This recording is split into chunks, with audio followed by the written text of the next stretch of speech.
First నుంచి last దాకా ఏడుపోయా ఒకటే ఏడుపు రావా హీరో చచ్చిపోయినప్పుడు ఏడుపు వచ్చేసింది అంతే.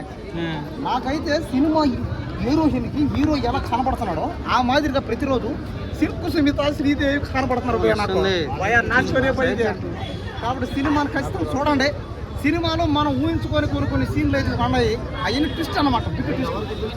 నా లవర్ ఎందుకు పోయా, నా లవరు నేను ప్రేమించిన అమ్మాయి శ్రీదేవి సిల్క్ సుమిత అందరూ గుర్తొచ్చేసారు పోయా నాకు.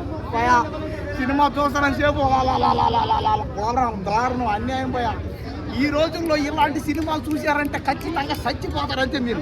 అంత బాగుంది ఈ సినిమా. పైగా 150 థియేటర్లు 500 థియేటర్లు వేస్తే అన్ని థియేటర్లు అవసరం.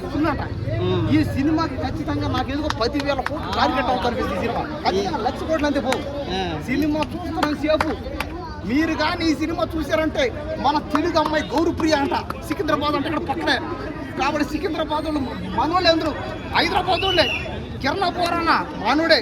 కాబట్టి ఈ సినిమాను మొత్తం చెన్నైలో ఉంటారు తీసిన ఈ సినిమా. చెన్నైలో తీసి హైదరాబాద్లో వేసి హైదరాబాద్లో జనాలు చూసి అబ్బా సినిమా మాత్రం వేరు ఎవరైతే సినిమాను ఒక్కసారి మీరు చూడండి. మీకు కిరణ్ పోరన్న హీరో మీ కళ్ళలోకి వస్తాడంటే ఖచ్చితంగా కళ్ళలోకి వచ్చి మిమ్మల్ని నిద్ర 1,00,000 కోట్లు కూడా వస్తే ఆగో. చూసారా సినిమాకి జనాలు అంటారు 1,00,000 కోట్లని, 10 లక్షల కోట్లు కావాలంట.